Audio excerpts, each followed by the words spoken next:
So is everyone here? I'm back. Yeah, great. So let me share my screen first. I think you can see my screen too. Good afternoon, everyone, and welcome to our fourth lecture of online course series. I'm Emre Sari, a senior researcher in health and social science at NORCE Norwegian Research Center, Oslo. I'm really excited to be here today as a part of the Great Leap lecture series.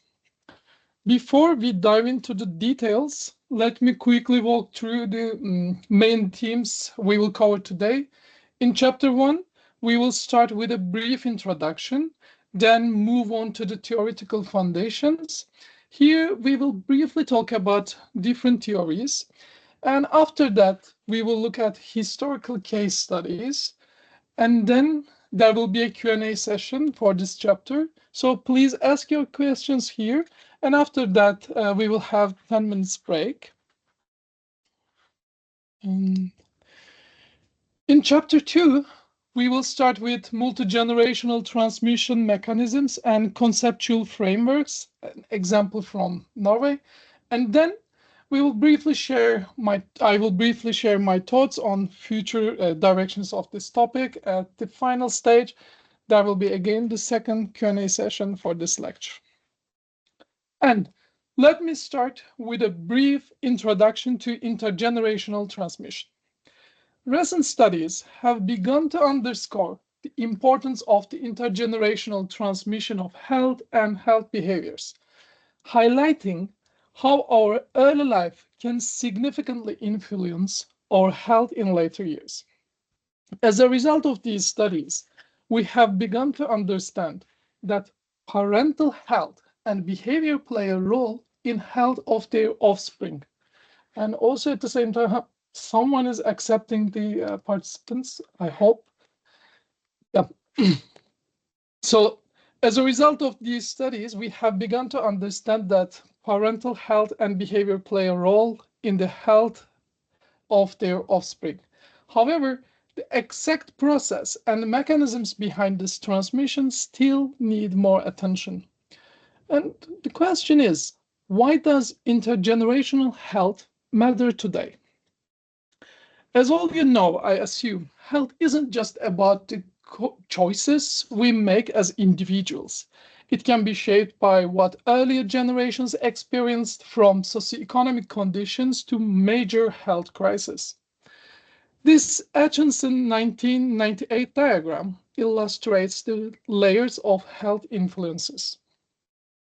At the core, you see personal factors like age, sex, and genetics, followed by individual lifestyle choices like diet, exercise, drinking, smoking habits.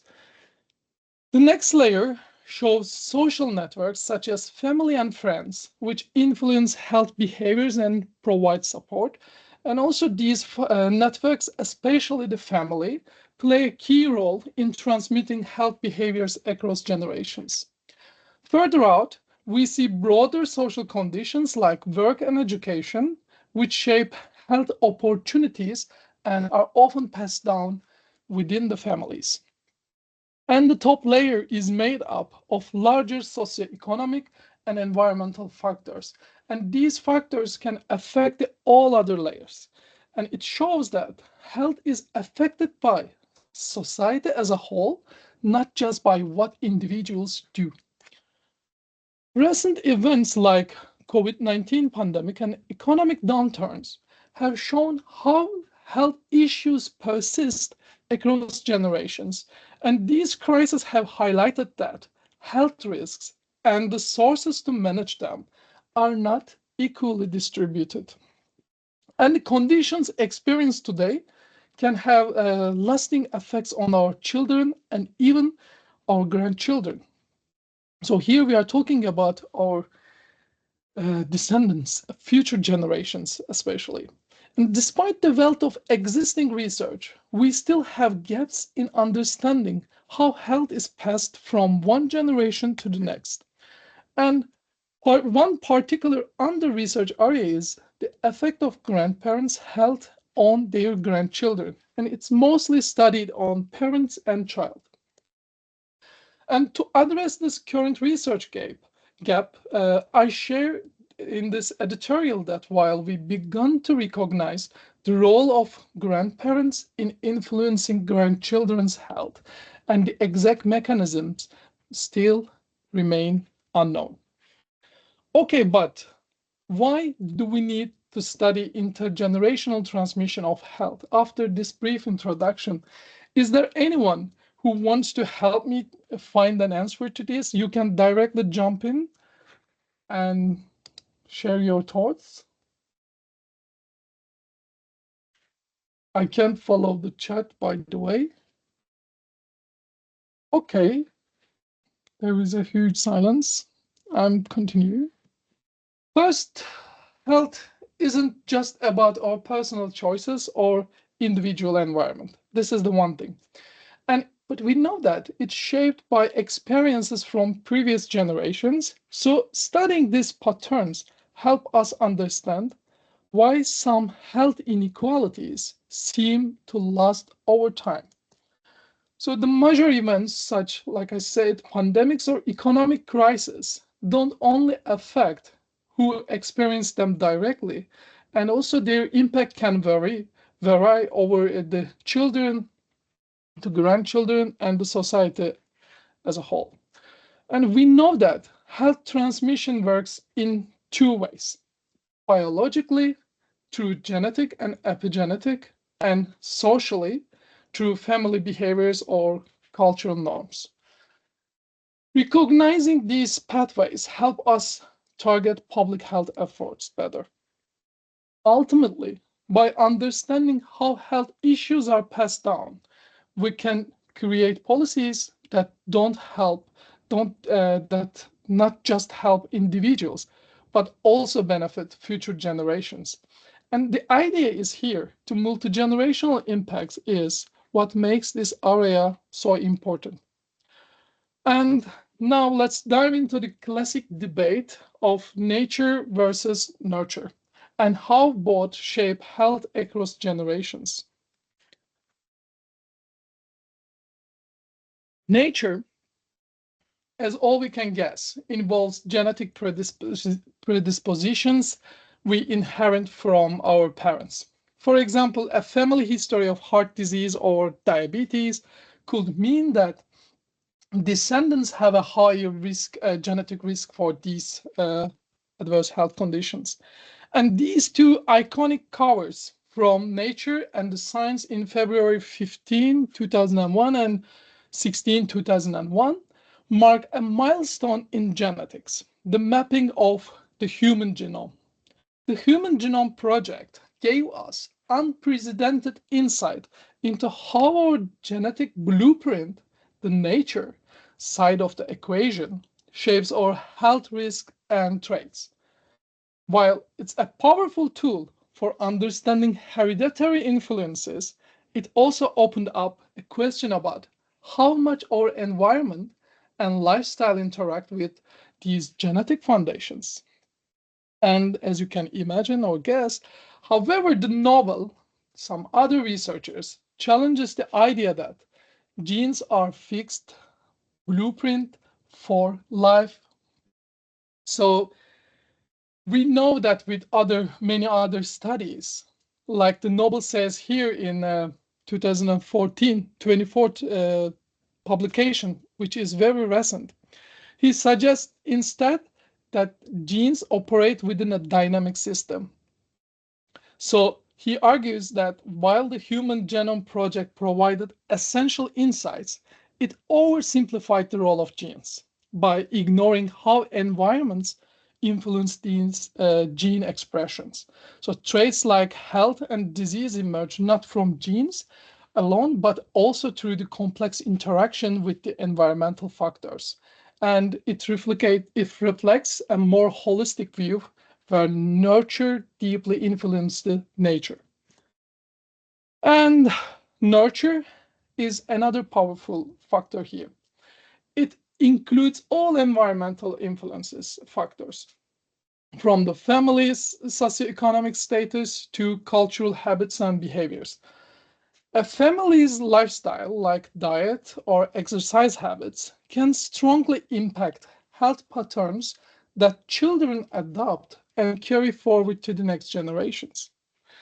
I like this figure from Tanya et al. 2024 study. It illustrates how socioeconomic factors shape health across generations.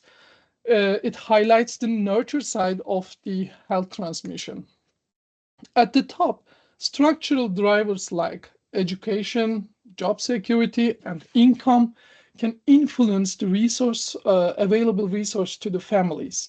And these factors impact both prenatal, before birth, and the postnatal, after birth environments. For example, parents with lower socioeconomic positions often face greater challenges in providing nurturing environment for their children due to limited sources. And over the time, these disparities shape children's health, behaviors, and educational opportunities, ultimately impacting their ability to success as adults. And this cycle continues, where each generation's socioeconomic position affects the next, pulling health inequalities at the wider population level. So we can also see this in socioeconomic inequalities, the mechanisms more or less similar. And this figure shows how nurture, through structural, social, and environmental factors, plays a significant role in the persistence of health inequalities here. And now the interaction of these two, nature and nurture, creates a combined effect. But for instance, someone with genetic risk for obesity may or may not develop it depending on their family diets and or activity level. And this where epigenetic comes in. Environmental influences like stress or malnutrition can alter gene expression in ways that can be passed on. So it's not just our genes, but how they are affected by our experiences. This figure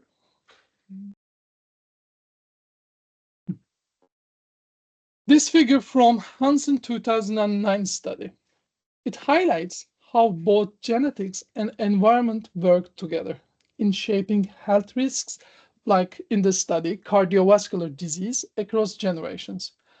And starting from earlier development, an unhealthy environment, such as poor nutrition or stress, can influence gene expression through epigenetic mechanisms like DNA methylation. And this risk may not only affect the person who is exposed to it, but it may also be passed down on the future generations. Thus, it shows how nature and nurture interact through environmental exposures to determine long-term health outcomes. And in the next slide, it will be much more clear. Here, another figure from Hunter 2005 study. It illustrates the concept of gene-environment interactions. It helps to explain how genetic susceptibility and environmental exposure jointly influence the disease risk. First, let's start with panel A. It presents a simplified model. Individuals with a wild-type genotype and no exposure have a baseline risk of 1. So it is our baseline.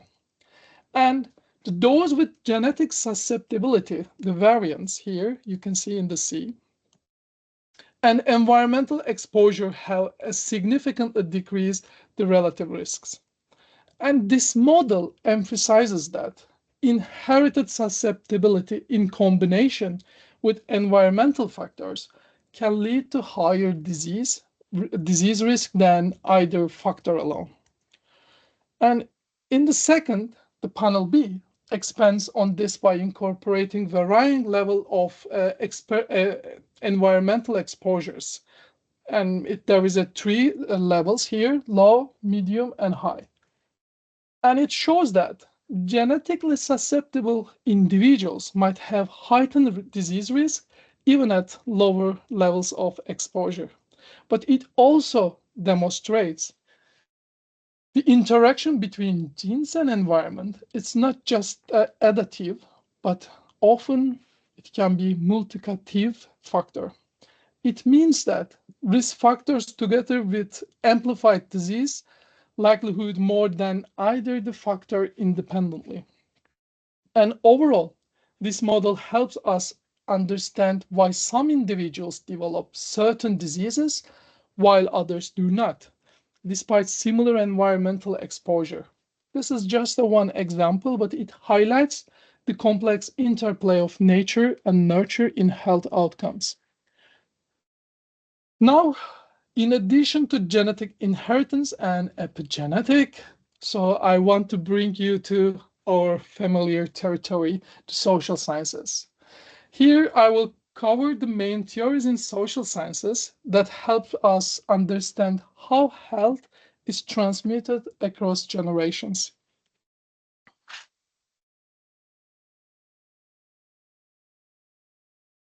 The first one is social learning theory. It introduced by Albert Bandura, and he says that the health behaviors are often learned through observing and imitating family members and the social contacts.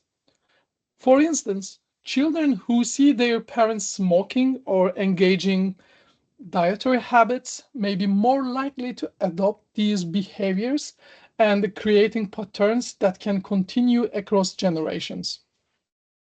To give an example for social learning theory, the study by Gottfredsen et al.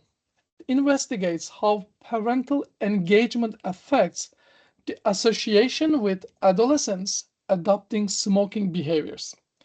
It's particularly interesting because it examines both the protective role of parental engagement and how parental smoking can counteract this effect. And the study also explores how these influences vary depending on the parents and child's gender. This path diagram visually maps the relationship examined in the study. It includes factors such as parental engagement, perceived parent smoking, and adolescent gender, all of which influence smoking outcomes in adolescence. And the model accounts for both time-invariant factors like gender and time-varying factors like parental engagement and the age. And overall, this helps us to see how various influences interact and impact adolescents' smoking behavior over the time. This table specifically presents the result for the effect of fathers who smoke, and the table 2 was about the maternal behavior, and I chose paternal, which was much more clearer example for me. And it tells us how different levels of paternal engagement impact adolescent smoking behavior and identity. The study assesses adolescent smoking outcomes through two main variables. One, past 3 months smoking. It measures whether the adolescent has smoked within the past 3 months. And the other one, smoking identity, whether the adolescent identifies him or herself as a smoker. Each outcome is examined across 3 models, gradually adding more interaction terms and to understand the complex effect. But I want to focus on 3 variables here. One is parent smoke. The parental smoking consistently increases adolescent smoking behavior and identity across all 3 models, and you can also see the positive strong effect here. And time invariant covariate parent engagement is long-term parental engagement consistently shows a protective effect on the adolescent, significantly reducing adolescent smoking behavior and smoking identity.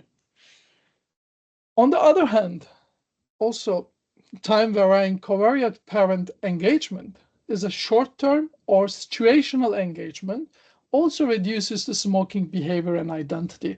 And all these three results indicating that both stable and flexible parental involvement has a positive effect and a protective effect on their adolescence. The second one is the health belief model. It focuses on how our beliefs about health risks and benefits shape our behaviors. And family and community perspective often play a big role here. And in whether people adopt preventative measures like vaccinations or regular checkups, even brushing the teeth. So there can be many examples on this. For those who are interested in social learning theory and the health belief model, can check Irwin et al. 1988 study. It's a bit sounds old, but I strongly recommend, and I will keep giving an example for both theories. And the third one is attachment theory. It is introduced by John Bowlby, and he suggests that early attachment bonds influence stress responses and health behaviors later in life. The secure attachments in childhood are linked to resilience and healthier behaviors as adults. And the fourth one, I want to focus on here today, and it is the life course theory. It tells us that our early life experiences have lasting effects on our health.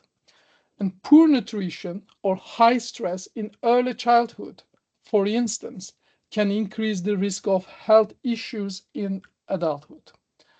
This theory is sometimes called Barker hypothesis, which links poor health in infancy to chronic disease later in life.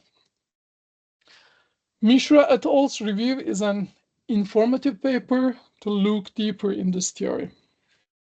Now I want to go a bit deeper here, the Barker hypothesis, or you may find it with developmental origins of health and disease, also known as fetal origins hypothesis, which I keep using the fetal origins hypothesis a lot. And these are the David Barker's work. And it explains that conditions during critical development periods like fetal development have long-term effects. Simple. For instance, malnutrition in womb can increase the risk of chronic disease in adulthood. That's the very simple and very short paper, but there are many studies on this hypothesis. And I want to give you an example from economics literature. Almond and Curry's 2011 review on fetal origin hypothesis has been highly influential in economics, emphasizing how early life conditions affect not only an individual's health and socioeconomic outcomes, but also those of future generations. They argue that poor fetal health can initiate an intergenerational cycle of disadvantage, where adverse conditions in one generation limit the ability to provide a healthy environment for the next. Now, I want to talk through some historical context of intergenerational transmission of health. But before, I need to drink coffee. The Dutch famine of 1944-45. This is very famous, and it's also known as Hunger Winter. It offers a powerful example.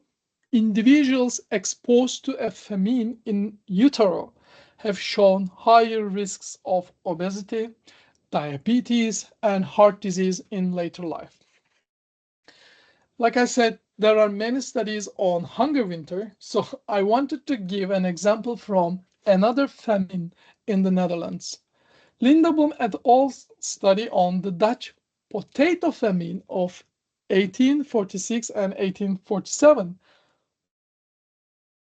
was a period marked by crop failures, primarily of potatoes and rice, due to potato blight and adverse weather conditions. This famine led to severe food shortages, impacting the Dutch population's nutrition and health, particularly among lower socioeconomic classes. In Lindaboom et al.'s study in 2010, the famine serves as a natural experiment to study the long-term effect of early life malnutrition on the health outcomes of the adulthood and the longevity. The figure one from the study displays the fluctuations in real market prices of rye and potatoes per province during the famine period. Then there are 3 provinces here. The sharp increase in the food prices highlights the severity of famine economic impact. And these price spikes meant limited food access, particularly for vulnerable groups, for sure. And for this study, the high prices are used as an indicator of malnutrition and deprivation. And people who were exposed to these conditions as children had long-term health effects. And the figure 2 shows infant mortality rates across Dutch provinces, and it illustrates the impact of famine on young children, who were especially vulnerable again. The infant mortality rates were considerably higher during the famine time, and it suggests that worsened health environment. And the study used these rates as a proxy for the health conditions faced by infants during this period. And it aims to link early exposure to higher mortality risk later in life. And in this table, they showed us the difference in life expectancy between groups of people who lived through the Dutch potato famine and those who didn't, before and after. It also shows the expected numbers of years of life left at the residual life expectancy columns at the different ages for each gender. Here, total life expectancy starts with life expectancy at birth. Males who were exposed to famine have a total life expectancy of 29.3 years, while males who were not exposed to famine have a life expectancy of 30.9 years. Similarly for females, the results are similar for females, but both results for females and males, they are not significant. So it suggests that the immediate impact of famine exposure on total life expectancy at birth was modest for both genders, so not significant, statistically significant. On the other hand, when we look at the residual life expectancy by age milestones, when someone turns 40, the differences start to stand out more. The residual life the residual life expectancy for men who were exposed to famine is 26.3 years, while the control group, it is 30.5 years. So here you can see the p-value is 0.08. So it means that the difference is getting significant at the age 40. And also the difference is similar for females, but again, not significant. Overall, we see that at age 50, results are significant for, again, males, but not females. And these all suggest that early life adversity, like famine exposure here, may contribute to lower life expectancy in later adulthood, particularly in males in this example.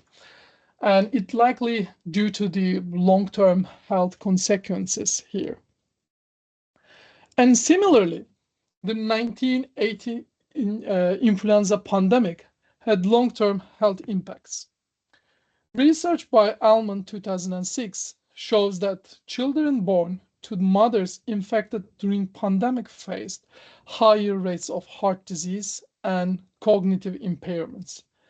Subsequent generations also showed increased mental health risk, highlighting the lasting effect of parental stress.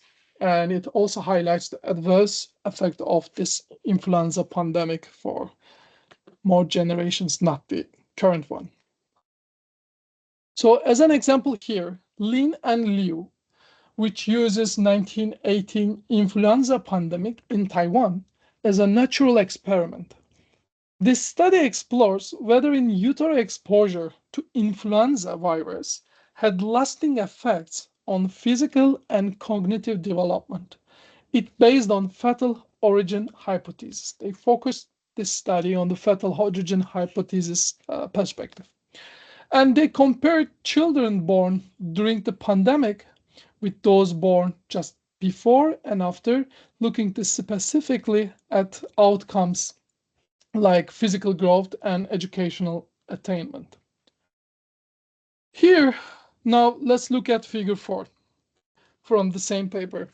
It shows that the average height of male student aged 13 to 17 across birth cohorts from 1917 to 1921, and the 1919 cohort who were exposed to influenza in utero appear to be consistently shorter than those born in other years, and especially noticeable for age 14 and age 16 and also age 15, but not 13. So this table, result table from the paper, we are looking at the effects of maternal mortality rates, an indicator of exposure to the influenza pandemic, and its effect on the height outcomes of school children in 1927. Focusing on column 1, we see that for males, a 1 unit increase in maternal mortality rate is associated with a significant decrease in height by approximately 4.41 centimeter, and it shows a substantial adverse effect on physical growth here. And when we look for the females, while there is also a negative impact and the reduction of 3.81 centimeter, but like the previous example here, the females effects on females is not significant, statistically significant. And moving to stunting in column 3, we observe that male children exposed to higher maternal mortality rates have a higher chance of stunting, with a significant effect shown here. But it highlights that the pandemic's impact on maternal health had lasting negative consequences on child health, and it particularly for male children. Here we can see a positive effect on female children, but still in the overall of the study, mostly the negative effects, adverse effects on the male children. And I want to talk about a bit another example, the Chinese Great Famine of 1959 and 61, where survivors faced higher metabolic and mental health risk later on. For this Chinese famine example, I chose to present you today Huang et al. Study. They examined the long-term impact of early life exposure to Chinese famine of 1959 and 61 on adult mental health. They used data from rural mental health survey in China, and by comparing cohorts exposed to famine in utero or early childhood with those born just after. So this study isolates the effect early malnutrition on mental health. Table 4 shows odds ratio for mental illnesses across birth cohorts, with unexposed 1963 cohort as a reference. For women, the 1959 cohort stands out with an odds ratio of 4.99 it indicates nearly 5-fold increase in chance to having mental health illnesses in compared to 1963 cohort. And other female cohorts also show elevated risks. But for men this time, all odds ratios are below 1, suggesting reduced risks, likely due to survival selection effects. Findings suggest that famine exposure increases mental illness risk in women with a different pattern for men, and it's possibly due to selective survival where weaker males did not survive the famine's hardship. And another example is the Biafran famine. During the Nigerian Civil War, the Biafran region experienced a devastating famine, and it leads to widespread malnutrition, stunted growth, and higher mortality rates among survivors. In addition to the immediate health impacts, studies have found that children of those affected by the Biafran famine also show higher risk of low birth weight and developmental delays. Akresh et al.'s 2023 paper explores the long-term impacts of this famine and the Biafran War on both the exposed generation and their children. For those directly exposed, especially women, there are lasting health and educational deficits, such as reduced high and lower education levels. In the second generation, children of exposed mothers face higher risk of poor health outcomes, including stunting and lower educational attainment. And the findings highlight how adolescents exposed to war can affect not only personal outcomes, but also well-being of next generation. So I try to keep it as fast as possible. And now here is end of this chapter 1. And I would like to have your questions. Otherwise, we can have a 10-minute break here. Maybe I would have a, sorry. Oh, go on. Yes, please. Just interrupt and ask.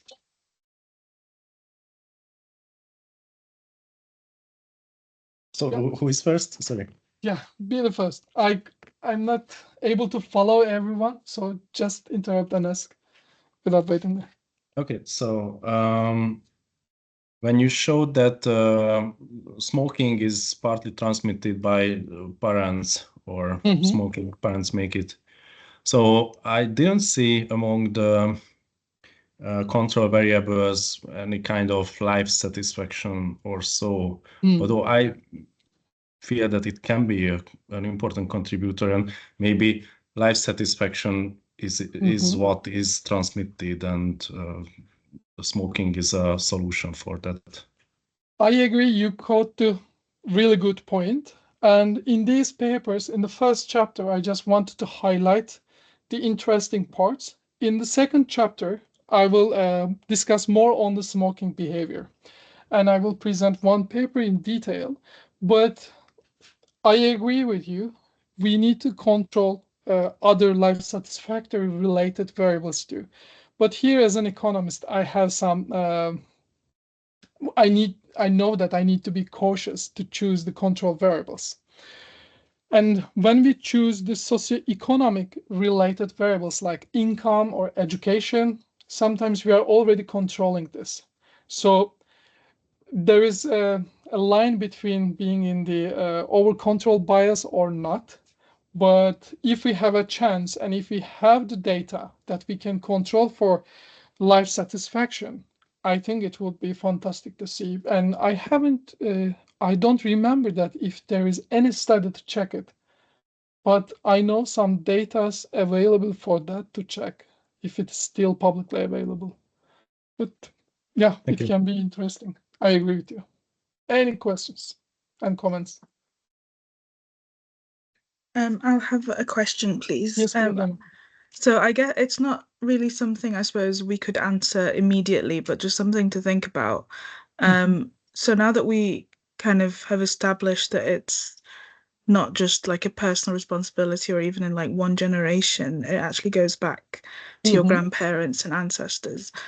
Do you think that might introduce a sort of a sense of resignedness, if that makes sense, that this is the health outcome that I will have? Or do you think that there might be interventions that you could potentially do across someone's own life course to kind of address the intergenerational aspects? Again, like Abels, I'll say, much easier to say. In chapter 2, I will briefly talk about this because for this 40 minutes, I just kept say intergenerational transmission. It happened from generation 1 to generation 2, and we are keep talking this, but there must be a mechanisms to break the cycle.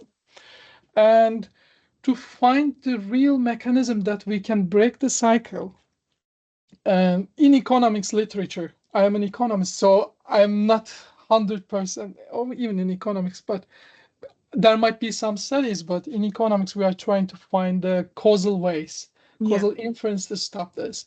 And in my view, before waiting to chapter 2, I want to say that grandparents might play a role here in some, for example, health behaviors, for example, smoking, because there can be other mechanisms through the time. They are getting older, they are getting wise, experienced, and they are starting to see the effect of smoking in their lives. So their interventions, like in this study, in Linda Boom's, I think it was Linda Boom's study. No, this Gottfredson study. The family's intervention here can play a role. But we should know beforehand to design a policy to stop break the cycle. We should prove somehow how we can break this intergenerational transmission of disadvantage. But I will come that, and thank you very much. I really like this talk on this. Any other questions? Okay, then 10 minutes break. I will be here at 53. Okay, it's 42 now, and at 53, 55, I will be here, so we can continue with the chapter 2. Thank you very much, everyone. Thank you. Thank you.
Okay, is everyone here?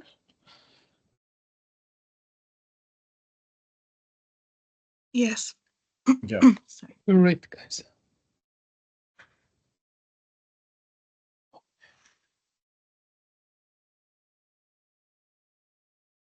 Let me start with chapter 2. And here in chapter 2, I want to ask a fundamental question before starting. How do health outcomes pass from parents to children and even their grandchildren? So we discussed about theories, hypotheses, but do you have any idea or any experience that you want to share? Like, what is your experience with your grandparents? And also, I want to ask a bit personal question, like either maternal grandmothers or paternal grandmothers, whom were much more influential in your lives? What do you think?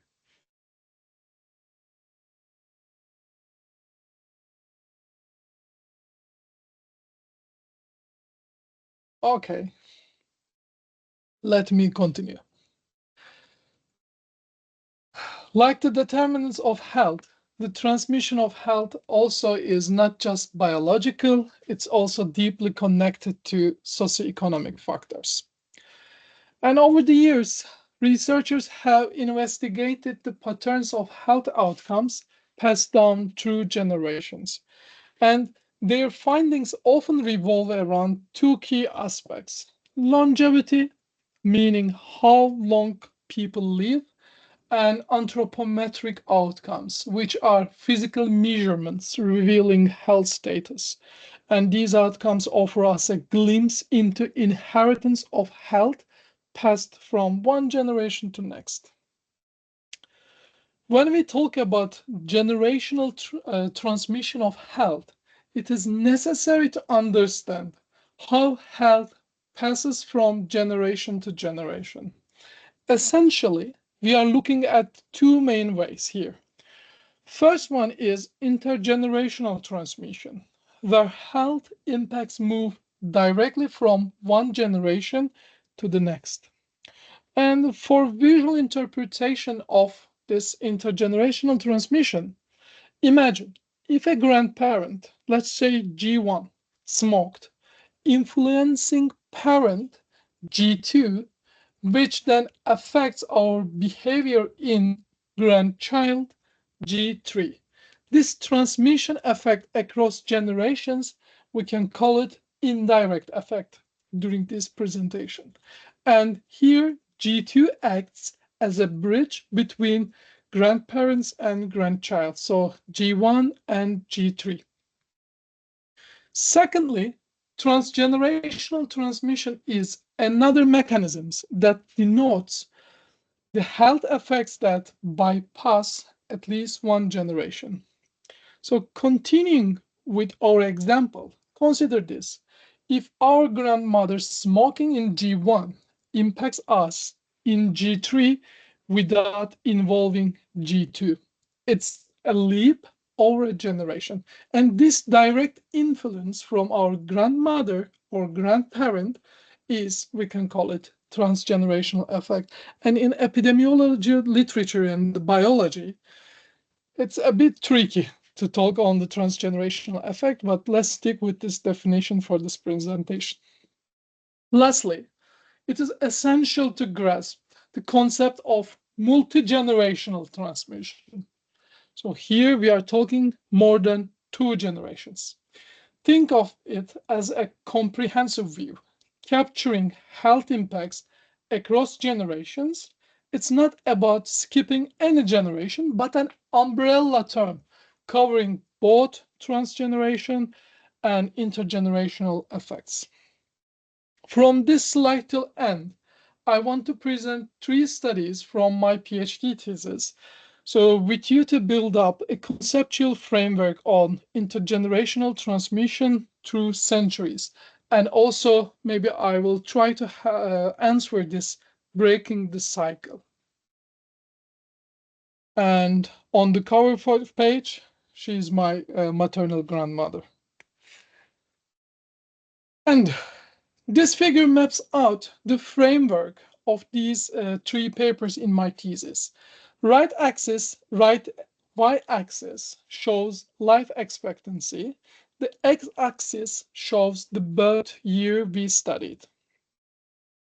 The purple line shows Norway's life expectancy, with Europe in gray and the global average in light gray. Each horizontal line is a paper with diamonds marking the first generation's birth year and the ovals for the last. For example, for the first paper, which I will present, the birth year starts at 1734 until 1844. On the left, you can see papers are numbered from bottom to up. In a sense, this graph, this illustration, showcases the dramatic rise in life expectancy from late 1800 to now, and it reflects a global shift, living longer due to health and tech advancements, with a notable change in leading cause of deaths. And all three papers covers important periods in Norway. So due to this extended life expectancy, actually we are trying to get more involved with our third generation grandparents. In the first paper, I worked with Mikko Molianen and Hilda Somerset. In this paper, we studied the driving mechanisms behind the persistence of health through generations, and specifically, we want to understand how the economic hardship faced by a grandmother during her pregnancy might influence her grandchild's health. Our aim was to give a historical snapshot of how health was transferred across three generations, and we focused on data from Rendalen, Norway, spanning from 1734 to 1840. And this study posits two main mechanisms by which a grandmother's economic hardship during pregnancy can impact her grandchild's lifespan. And the first one is called we called it positive culling effect. And the second one is the negative scarring effect, which operates through the health conditions of the mother. And I will talk about these effects in more detail. And some limited studies focus on how external shocks during in utero stage might affect future generations, more than 2 generations. And for example, Lee in 2014 highlighted an intriguing case from Kangri uprising in South Korea.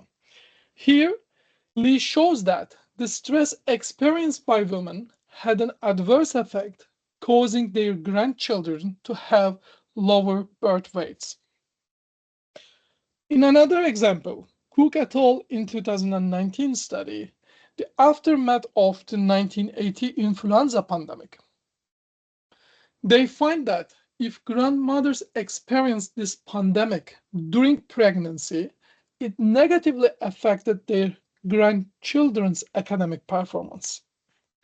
So here we are mostly now focusing on 3 generation studies instead 2. And Vandenberg and Pinger's 2016 study reveals that nutrition around age 9 doesn't just affect one's health, but also future generations. And they found that grandkids' mental health scores were right based on their grandparents' famine exposure at this age. And it emphasized the deep generational impact of early life conditions.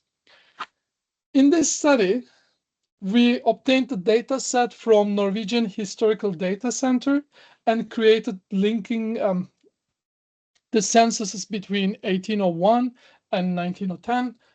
We used parish register, baptism, and cadastral records, and they were also between 1733 and 1925.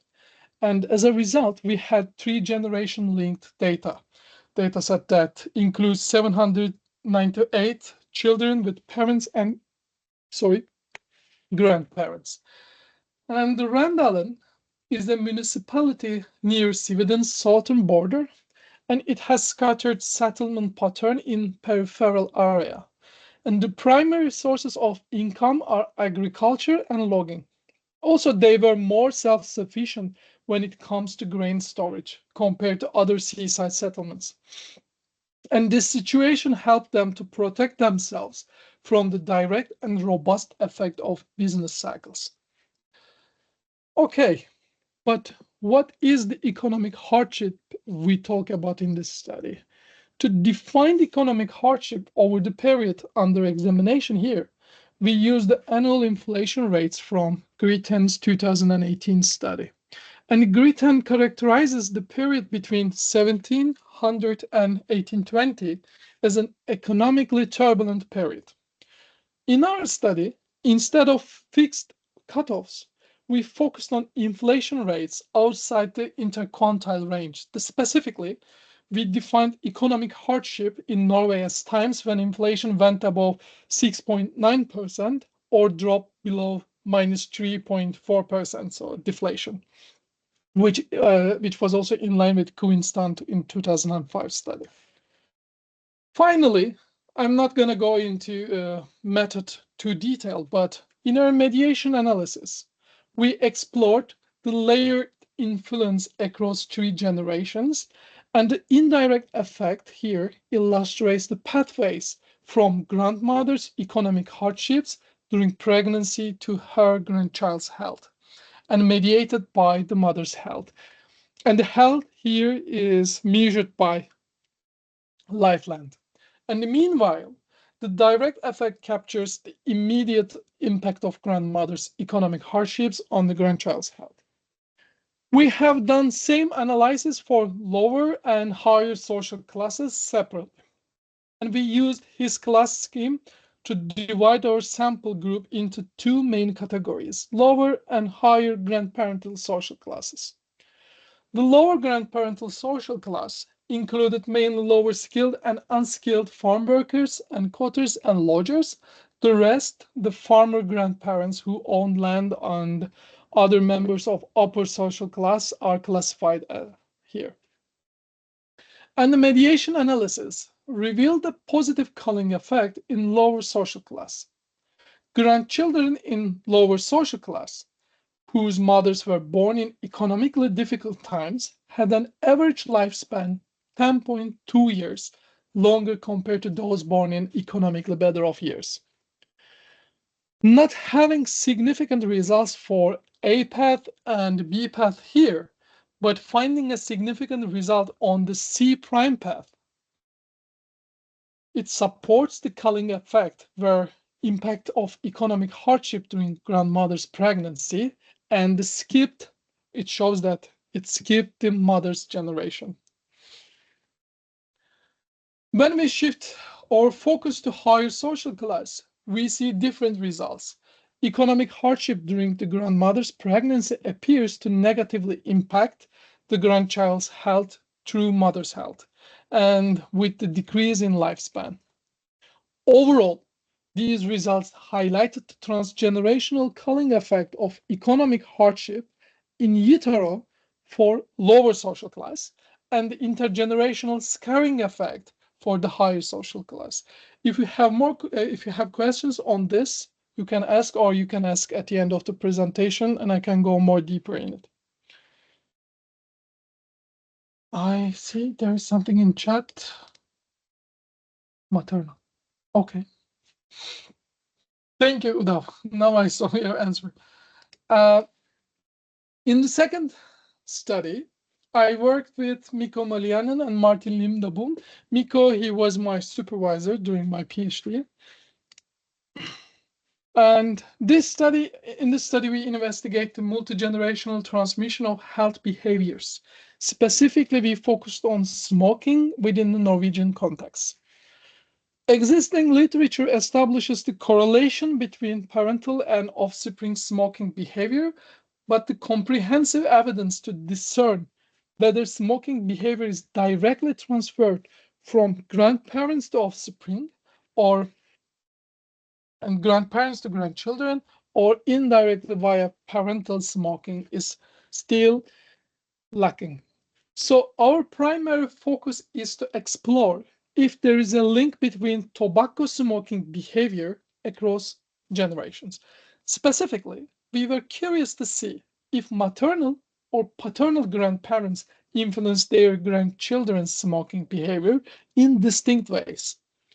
So overall, we hypothesize that the adult smoking behavior of grandchildren may be directly influenced by their grandparents' past smoking behavior, and it's independent of their parents' smoking behavior.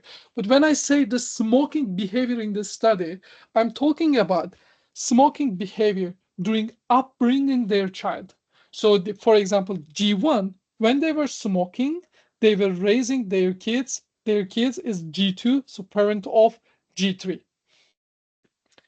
I will show a graph to make it a bit much more visual and easy to understand. But while there are limited studies examining how smoking behavior impacts go through 3 generations, a few noteworthy investigations stands out. First, we have Wanda Water et al. 2014 study. They used data from US and they found an indirect effect, suggesting that if a grandparent smoked, it could influence the grandchild's smoking behavior through the behavior of parents, so they found an indirect effect. In 2016, by El-Amin et al. In Finland, they used data from Finland. They show that grandparents' smoking behavior significantly influenced their grandchild's smoking choices, primarily through the smoking behavior of the parents. Again, indirect effect. But lastly, Duarte et al. In 2015 used data from Spain. They found students were more prone to smoke if their parents or grandparents did. Interestingly here, grandparents' smoking habits particularly influenced their grandsons, but not the granddaughters.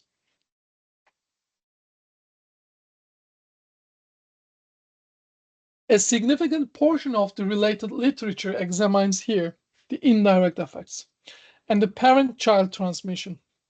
There's less attention on the direct influence that grandparents might have on their grandchildren.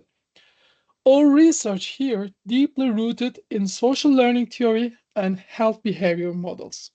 To explain our results, we focused on these 2 theories.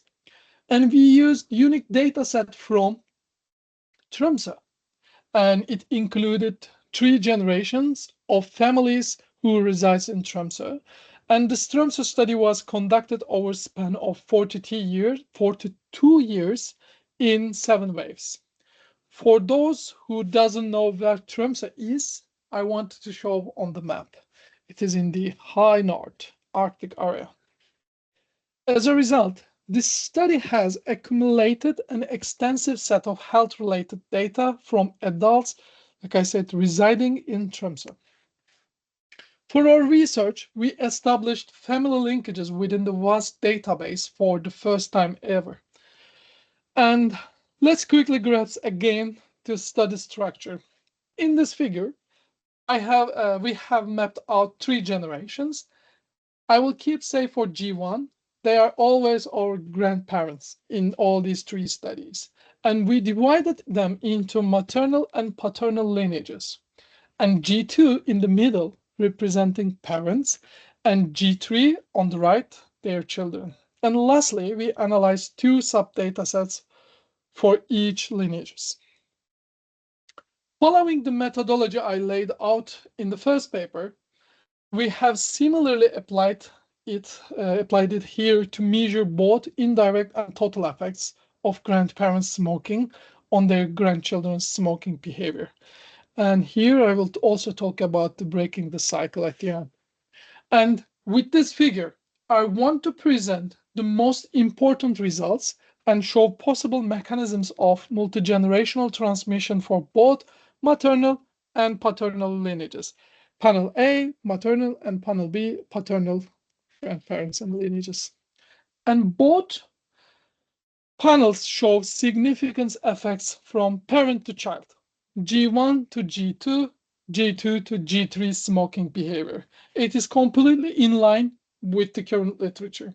And after that, when we multiply beta 1 and the gamma 2 here, and we found an indirect effect, and we see the significant intergenerational transmission of smoking behavior from grandparent to grandchild through their parents' smoking behavior.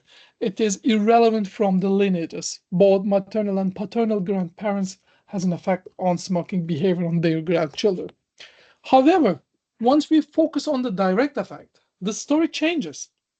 On the maternal side, a grandmother who smoked decreases the probability of her grandchild smoking as an adult, possibly due to evolving perceptions about smoking. So at the end of the presentation, if you have questions, I would like to go more deep in it to discuss for the breaking this cycle. But when we focus on the paternal side, we couldn't find any significant direct effect in our sample.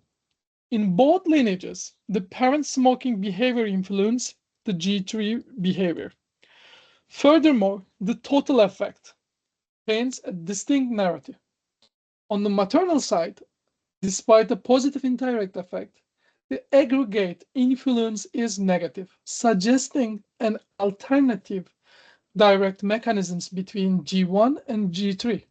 And it might be just the mechanism that mitigates the inherent probability of smoking. Conversely, parental lineage exhibits no significant total effect.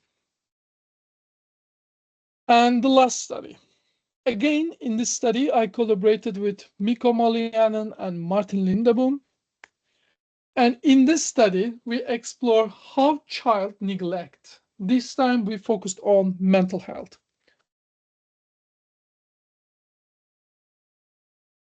In this study, we focused on, like I said, child neglect and how child neglect is passed down through generations, particularly the effects of grandparental neglect on adult grandchildren's mental health. Highlighting the different roles, of course, here, same maternal versus paternal grandparents. We focused on two main questions. First, how much does grandparental child neglect from the first generation influence mental health in the third generation? And the second, do maternal and the paternal grandparents have differential relations to their grandchildren's mental health? Parents' neglectful behavior isn't just a current issue. Its adverse effects reach to the next generation. Okay, we know it from the literature. And for some examples, the intergenerational cycle of violence hypothesis underscores this transmission. Moreover, there is evidence suggesting that grandparental neglect can lead to mental challenges in grandchildren. And beyond the personal implications, this cycle poses broader societal and economic concerns. Building on foundations of social learning theory here, and the effects of neglect on attachment styles, we examine the influences of maternal and paternal grandparents separately. In this study, like the second one, we utilize the data from TRMSA study, and we use TRMSA 7 study to conduct between 2015 and 2016. And primarily it's due to the inclusion of child neglect variable only in this TRMSA 7. And like the second study, we use the same family connection. And we had data across two generations here. G3.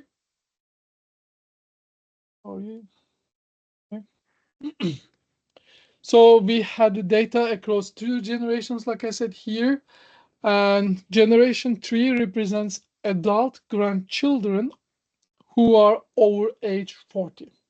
And G2 represents their parents, And information on G1, this time, the grandparents, comes from G2's responses. And here I also use the similar family transmission structure. This diagram starts with the first generation G1, consisting of maternal and paternal grandparents, proceeds to the third generation, to adult grandchildren. When we are talking about the child neglect, it is omsorgsvikt in Norwegian, and it means that the parents didn't provide enough love, enough care, anything for the child upbringing.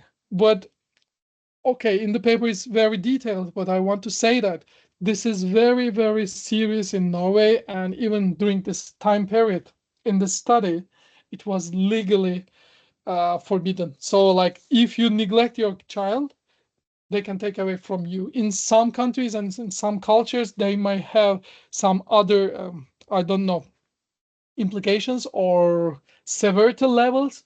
But here in Norway, they're very strict. So if someone says that I had omsorgsvikt, child neglect during my childhood, you can trust it because it's very hard to say and very hard to get this answer.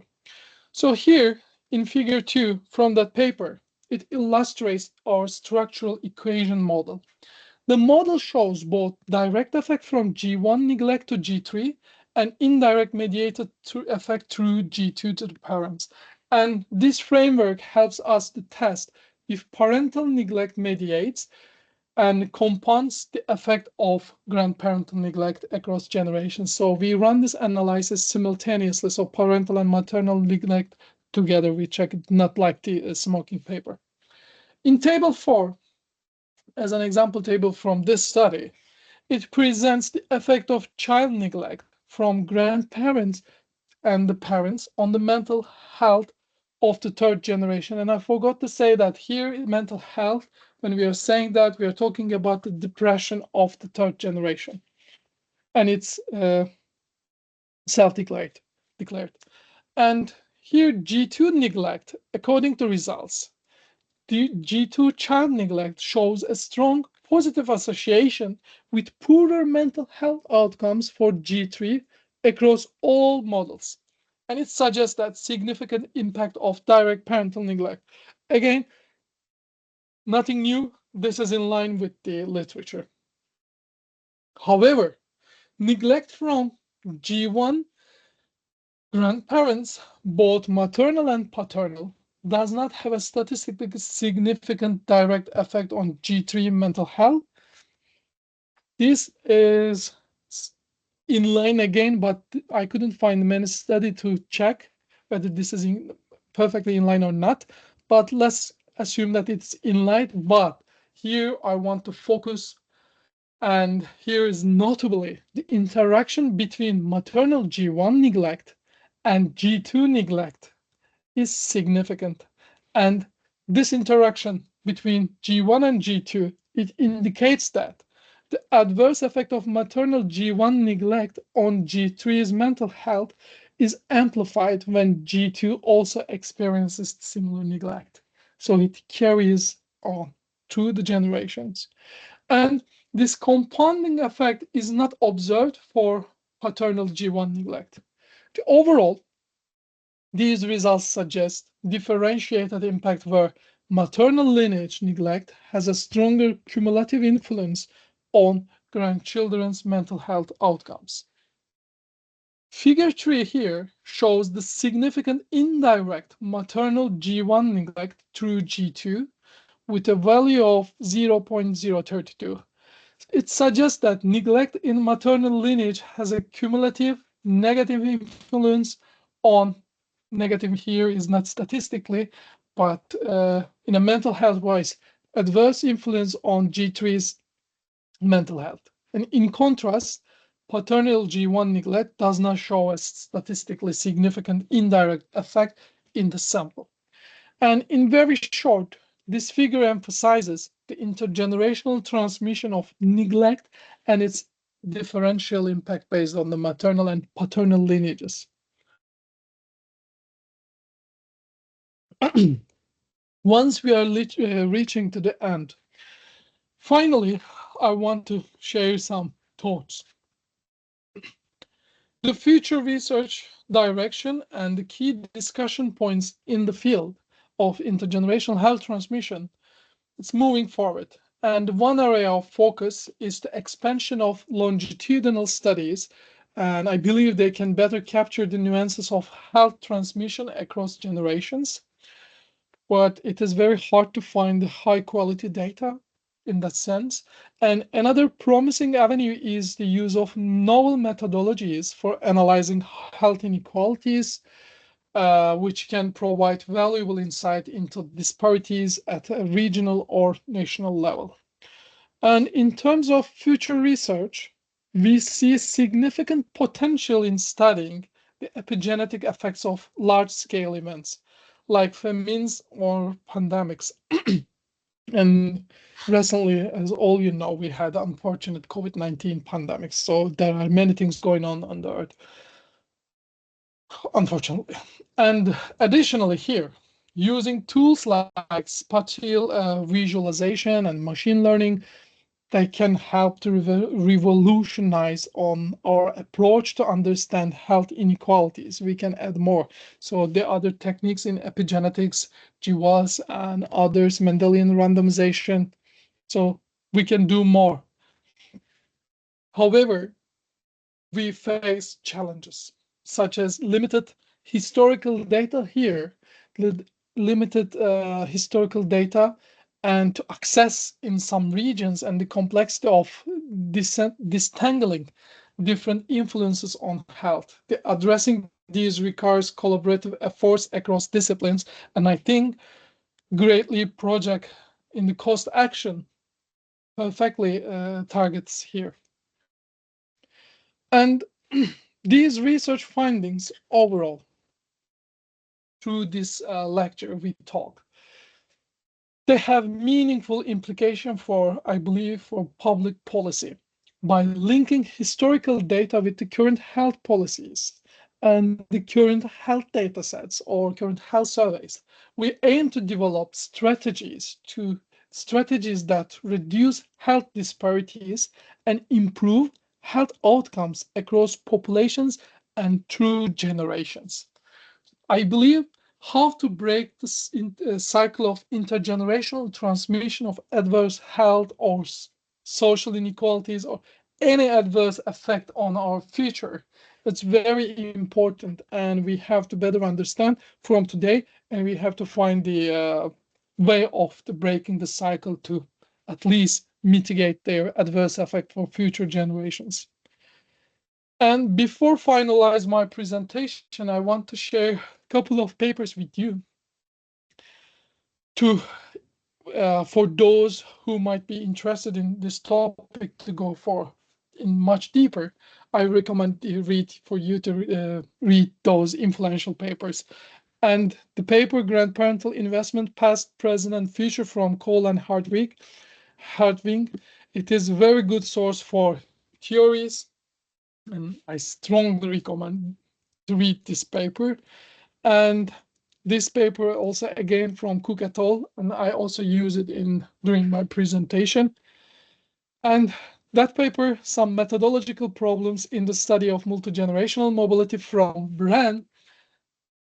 If you will construct the similar mechanisms for 3 generations, it is your go-to paper, and hopefully you will satisfied to read that paper. It's very easy to read and very easy to employ and to follow. So the Kanji uprising example and the Van den Berg's paper, and also the Murray's paper from 2011 from demography, and the others. This Daniel Bashka's paper, and Mirka Daniel Bashka and Antti Taskanen from Finland. I don't know personally them, but they have very great studies in this multi-generational transmission literature. And Janet Curie and Almond, I forgot his full name now, but their papers also in this 2-generational transmission, easy to read, easy to follow, and also very important, they give very important insights for the literature, at least from the economist perspective. which might be also useful for you guys. And this our colleagues study, it is very famous. Last time I read it, like it was 4 years ago. I don't remember exactly, but I got lots of comments on that paper. I remember that, and I strongly recommend you to read and better understand than me. And thank you very much for your participation. And you can reach me from my email address anytime you want, and I'm open to questions. And now I can get your questions or comments or suggestions. Floor is yours.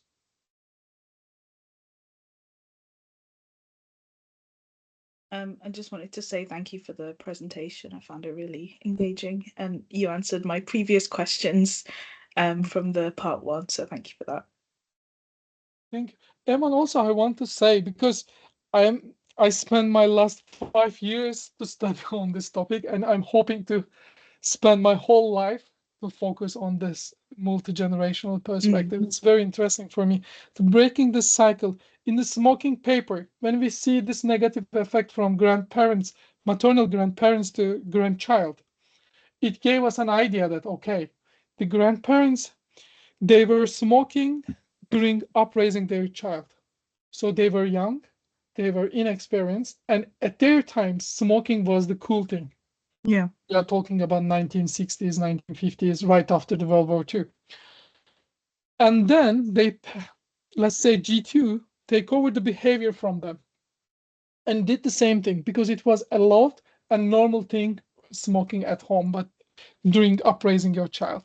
They start to learn the adverse effect, but during the raising your child, it was, let's say, 1980s, 1990s, 1970s, we are talking.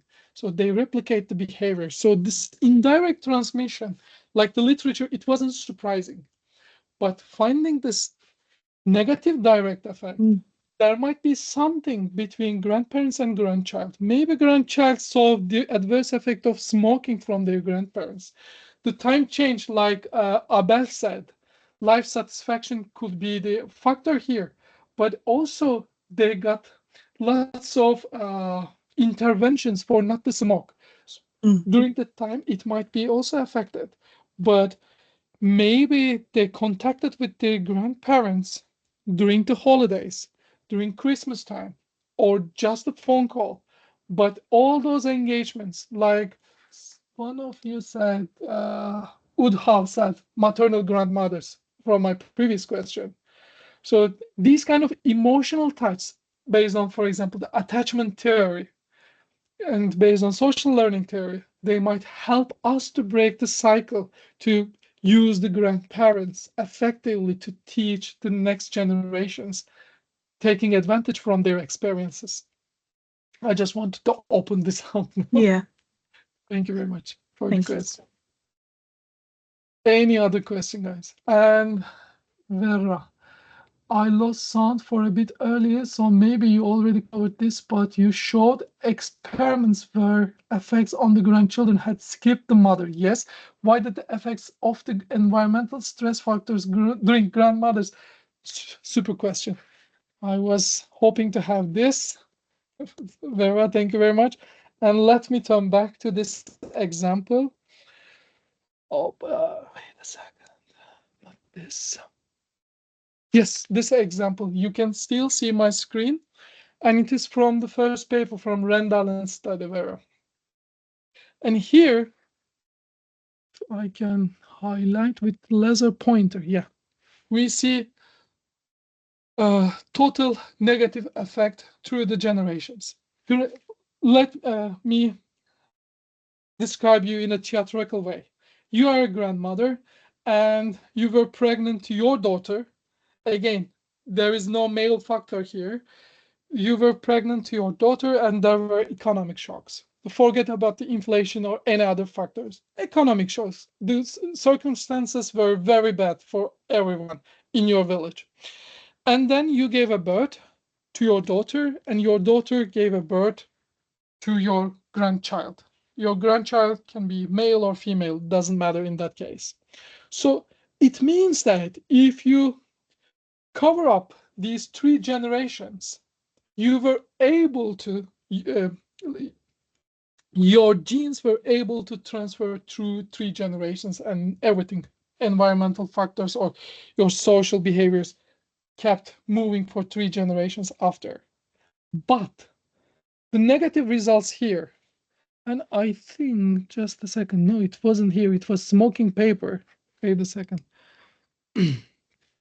I want to bring you to Rendallen's study because it was very shocking result for us when we see 10 years difference, because it means that you were, like, if you have a economic hardship during your pregnancy, so it's a very good thing for your grandchild because they live 10 years more than the others, but no, for sure. And we are assuming that there must be some selection bias here.